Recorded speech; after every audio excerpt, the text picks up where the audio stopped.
Itu bukannya mobil Mas Rizal ya? Dia ngapain di butik? Bukannya tadi pagi dia bilang sibuk di kantor? Mas Rizal, jadi selama kerja lembur dan proyek keluar kota yang sering kamu bilang selama ini, ternyata cuman buat ini.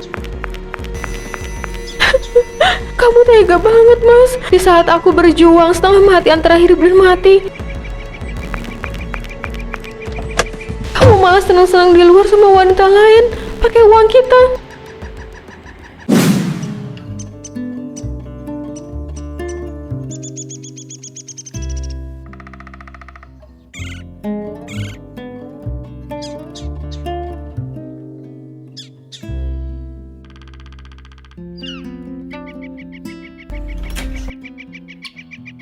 Mas, ini teh manisnya, diminum dulu sedikit hangat-hangat. Biar badan kamu lebih segar. Iya, makasih ya. Aku berangkat dulu, soalnya hari ini ada janji sama klien penting di luar kantor. Kamu di rumah jangan aneh-aneh, jangan lupa minum obat dari dokter yang kemarin dibeli. Kalau ada apa-apa atau tiba-tiba drop lagi, langsung telepon aja, jangan dipendam sendiri. Iya Mas, pasti aku minum kok obatnya. Kamu jangan terlalu maksain diri ya buat di tempat kerja. Akhir-akhir ini kamu kelihatan sibuk banget. Pulang selalu larut malam demi nyari proyek baru buat kita. Aku jadi ngerasa bersalah karena belum bisa bantu apa-apa semenjak sakit begini. Udah, nggak usah dipikirin soal itu. Tugas kamu sekarang cuma fokus sembuh aja. Urusan cari uang dan biaya-biaya itu biar jadi urusanku. Ya udah, kamu hati-hati ya kerjanya. Jangan lupa makan siang. Kamu suka skip makan kalau sibuk kerja. Iya, ya udah aku jalan sekarang ya. Takut kejebak macet di jalan raya. Aduh, dadaku kok makin sakit ya.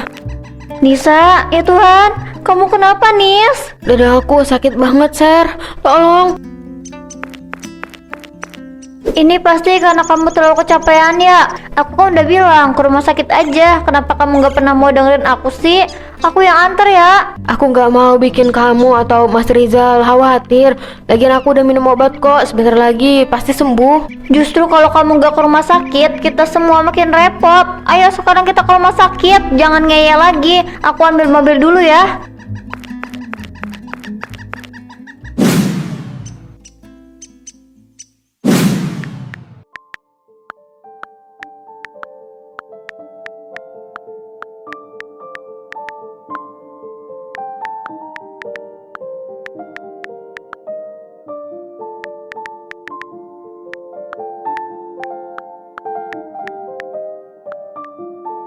Mas, maafin aku ya. Gara-gara kondisi aku makin memburuk, aku harus opname lagi.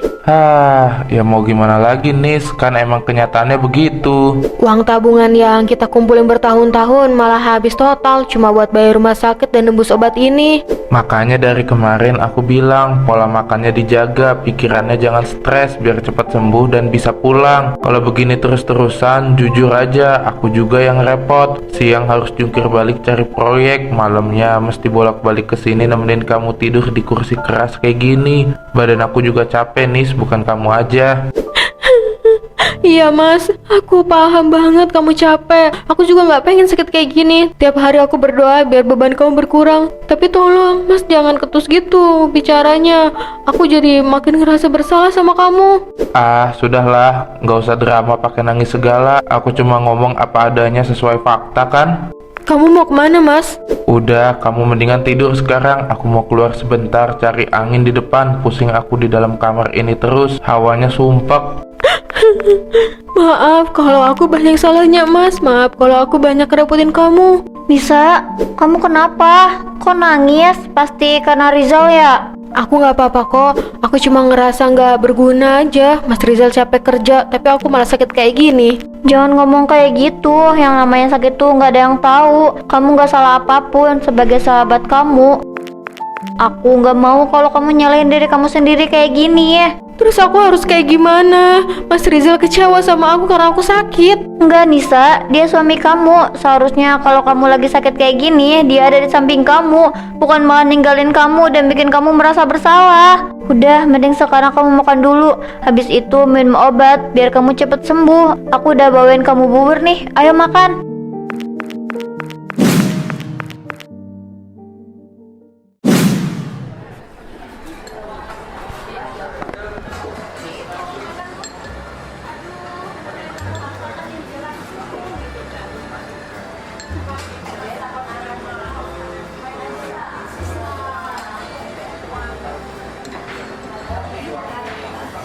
Nih, buat kamu sebagai hadiah. Wah, beneran ini buat aku, sayang. Ya ampun, ini kan tas yang kemarin aku tunjukin di media sosial. Makasih banyak ya, sayang.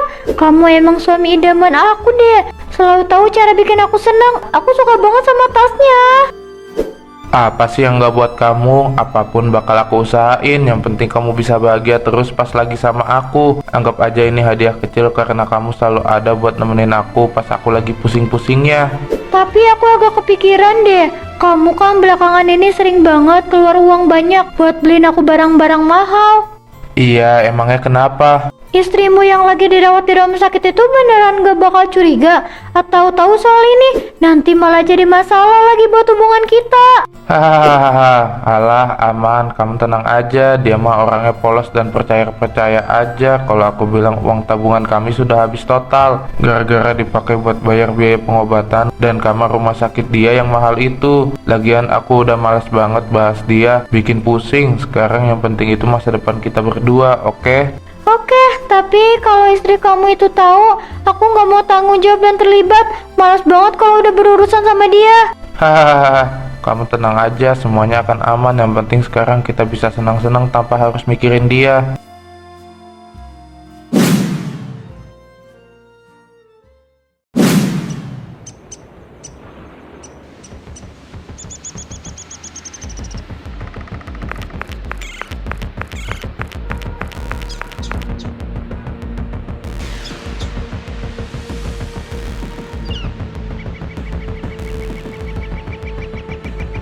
Panas banget hari ini. Aku harus segera cari taksi atau ojek terus pulang. Takutnya Mas Rizal udah ada di rumah. Itu bukannya mobil Mas Rizal ya? Dia ngapain di butik? Bukannya tadi pagi dia bilang sibuk di kantor. Mas Rizal, jadi selama kerja lembur dan proyek keluar kota yang sering kamu bilang selama ini, ternyata cuman buat ini. Kamu tega banget, Mas. Di saat aku berjuang setengah mati antara hidup dan mati, kamu malah senang-senang di luar sama wanita lain pakai uang kita. Jadi ini yang bikin kamu cuekin aku, Mas. Kamu jahat.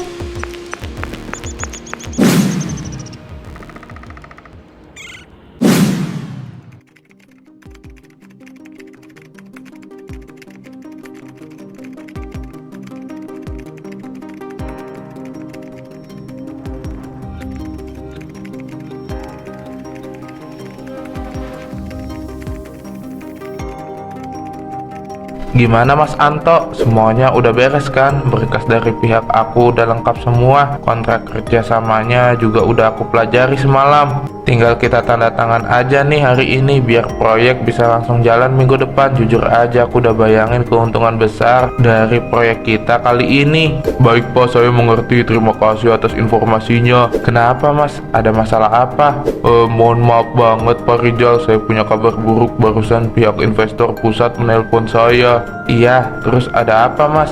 Mereka memutuskan untuk membatalkan proyek ini secara sepihak karena ada pengalihan dana internal ke cabang lain. Kerjasama kita terpaksa dibatalkan hari ini. Loh, kok bisa mendadak begitu Mas Anto? Jangan bercanda dong, nggak lucu ini. Saya serius Pak, saya tidak bercanda. Kan kita udah sepakat dari bulan lalu dan hari ini agendanya cuma tinggal tanda tangan hitam di atas putih aja. Tolonglah Mas, saya udah keluar modal banyak banget buat urus proposal dan persiapan awal proyek ini. Uang saya udah tertanam di sini semua. Saya benar-benar minta maaf Pak Rizal. Keputusan dari investor pusat itu mutlak dan sudah bulat. Saya di sini cuma perantara, jadi saya nggak bisa berbuat apa-apa atau mengubah keputusan mereka. Mungkin ini belum rezeki Pak Rizal. Saya permisi dulu ya. Ada rapat lain yang harus saya hadiri.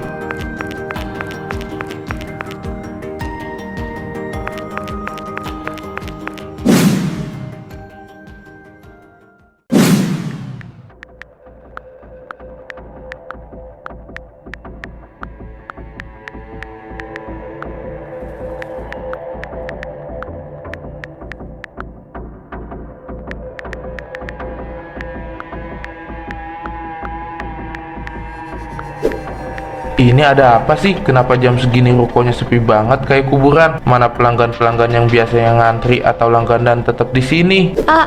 Mohon maaf Pak Rizal. Sebenarnya sejak minggu lalu hampir semua pelanggan tetap kita pindah ke tempat laundry sebelah. Kalian kerjanya gimana sih? Kok malah leha-leha begini? Kita lagi kena masalah besar, Pak. Banyak pakaian pelanggan yang komplain karena rusak, warnanya luntur. Bahkan ada beberapa potong baju mahal yang hilang secara misterius dari lemari penyimpanan. Hah?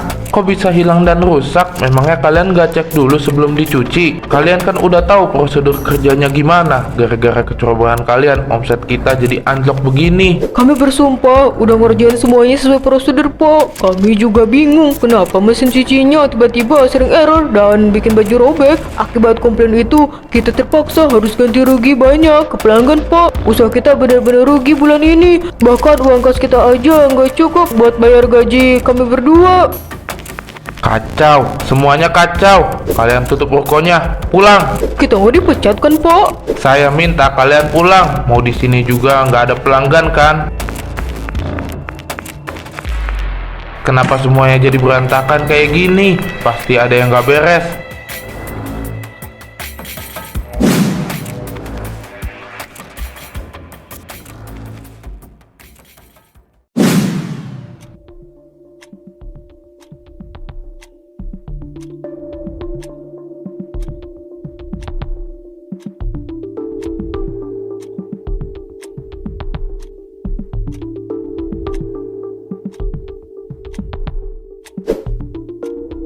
Kamu baru pulang, Mas? Gimana? Urusan di luar hari ini sukses penandatanganan proyek besar yang kamu ceritakan kemarin. Nggak usah nanya-nanya soal proyek, bisa nggak sih? Aku lagi pusing banget, stres. Semuanya gagal total, proyeknya batal, usaha laundry juga bangkrut. Aku cuma nanya baik-baik, Mas. Nggak perlu sampai bentak begitu. Kamu itu mending diem aja di rumah, nggak usah banyak mau tahu urusan pekerjaan aku. Kerjaan kamu cuma ngabisin uang aja dari kemarin. Kalau emang semua usaha kamu gagal, mungkin itu karena ada sesuatu yang salah sama cara kamu nyari rezeki belakangan ini. Sesuatu yang nggak berkah misalnya. Maksud kamu apa ngomong begitu, hah? Mau nyalain aku? Kamu sekarang jadi sensitif ya, Mas? Gampang marah, padahal aku cuma kasih pertanyaan biasa. Diam, kamu tuh harusnya ngaca. Gara-gara biayain penyakit kamu yang gak sembuh-sembuh itu, makanya keuangan aku jadi sial begini. Udah, aku mau ke kamar, malas ngeliat muka kamu. Aku mau tahu, sampai kapan kamu bakal bertahan, Mas? Karena sekarang aku bukan Nisa yang dulu, yang selalu ngerasa bersalah karena kamu.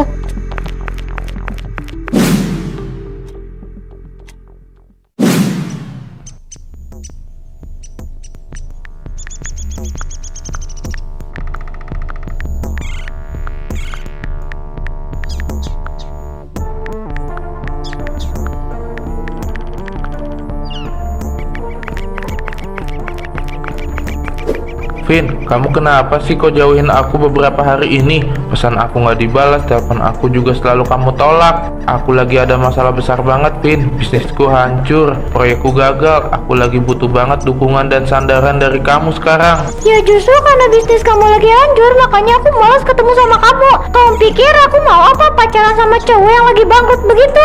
Gak mau ya? Gak ada duitnya. Kamu kok ngomongnya gitu, Vin? Ya denger ya Rizal, uang tabungan kamu kan udah habis total. Berarti kamu itu udah gak bisa lagi beliin aku tas mahal, nggak bisa ajak aku jalan-jalan atau makan di restoran mewah kayak kemarin. Aku nggak mau. Jadi selama ini kamu cuma manfaatin uang aku aja. Kamu nggak beneran sayang sama aku. Aku udah korbanin banyak hal buat kamu. Bahkan uang buat... Ya uang buat pengobatan istri kamu maksudnya. Iya aku tahu kok. Tapi ya itu kan pilihan kamu sendiri, bukan salah aku. Sekarang kenyataannya kamu udah gak punya apa-apa lagi. Jahat ya kamu, Vin. Di saat aku lagi kesusahan, kamu malah memperlakukan aku kayak gini. Mendingan hubungan kita udahan aja deh sampai di sini ya. Aku ogah deh diajak hidup susah atau harus nemenin kamu merintis dari nol lagi. Aku capek. Dadah Rizal, pergi jauh-jauh. Vina, kurang ajar kamu. Siapa yang lempar kepalaku? Berisik tau nggak? Gara-gara kamu pelanggan saya jadi gagal beli basreng dan keripik kacanya. Lah, kok nyalain saya? Lagian siapa yang suruh kamu jualan di sini? Alah, banyak alasan. Kamu harus ganti rugi beli basreng dan keripik kaca saya. Kok jadi saya yang harus tanggung jawab? Nggak, saya nggak mau. Saya nggak mau tahu kamu harus tanggung jawab. Beli plastering dan keripik kaca saya sekarang juga. Kalau nggak bisa beli langsung, belinya online aja. Tinggal tap gambarnya di layar. Iya, nanti saya beli. Sekarang saya banyak kerjaan.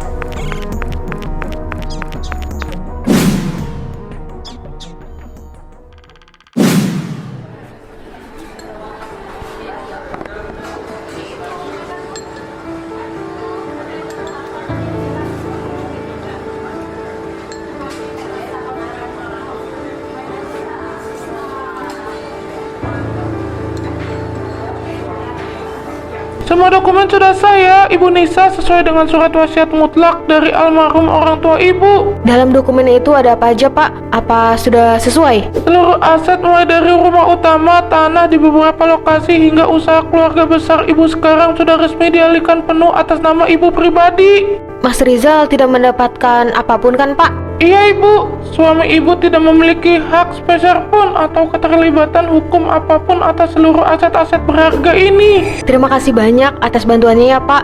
Saya bersyukur semuanya berjalan dengan lancar dan tanpa hambatan. Sama-sama, Bu Nisa, ini sudah jadi kewajiban saya untuk membantu. Selama ini saya sengaja diam bukan karena saya lemah atau tidak tahu apa-apa, tapi saya cuma menunggu momen yang pas saat fisik saya sudah benar-benar pulih total dari sakit kemarin. Tindakan Ibu sangat bijaksana dan taktis. Lalu untuk langkah selanjutnya mengenai urusan rumah tangga Ibu bagaimana? Apakah berkasnya perlu saya serahkan sekarang? Iya, Pak, tolong segera urus. Saya mau Bapak siapkan surat gugatan cerai resmi untuk Rizal minggu ini juga. Saya tidak mau menunda-nunda lagi.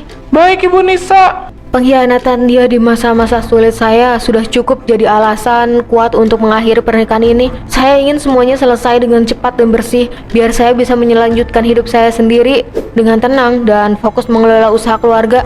Hari ini juga berkas gugatan cerainya akan kami daftarkan ke pengadilan agama. Ibu tinggal menunggu jadwal sidangnya saja.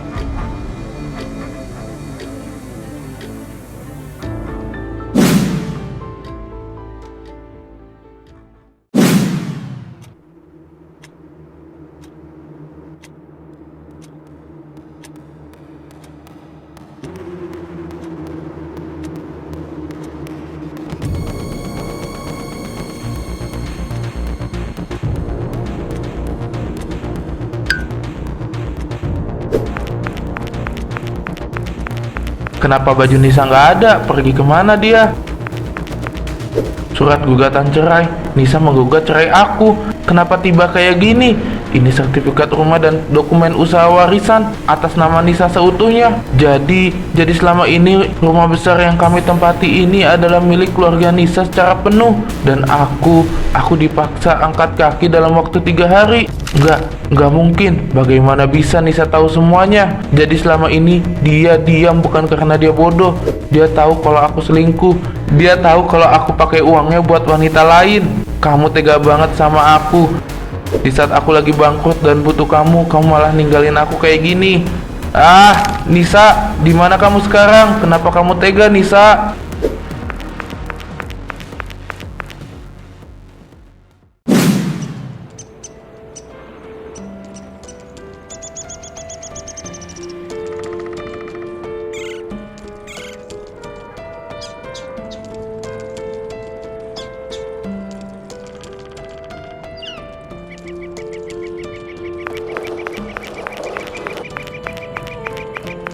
Nisa, akhirnya kamu pulang.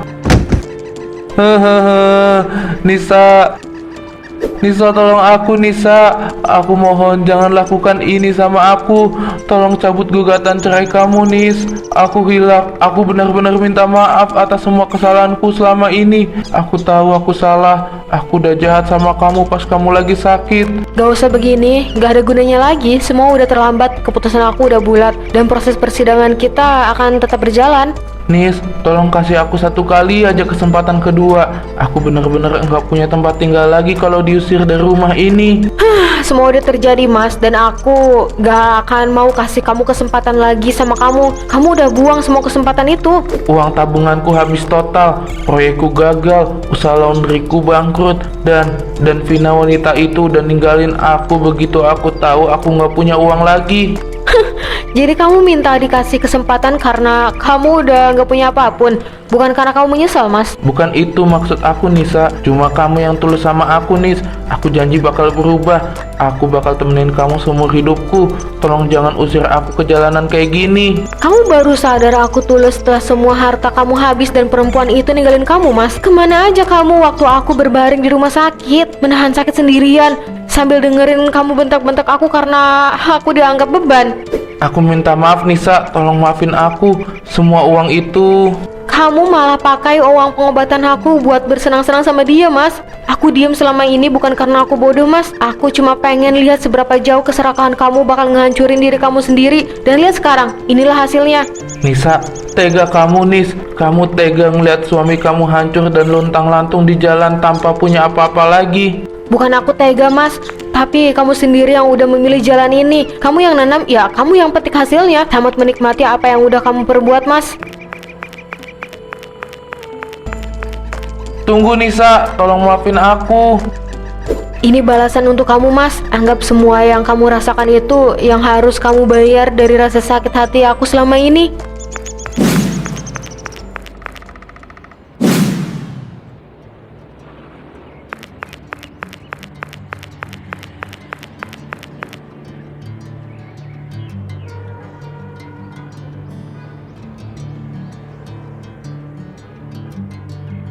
Ibu Nisa, semua laporan keuangan dan perkembangan cabang baru untuk bulan ini sudah selesai diperiksa.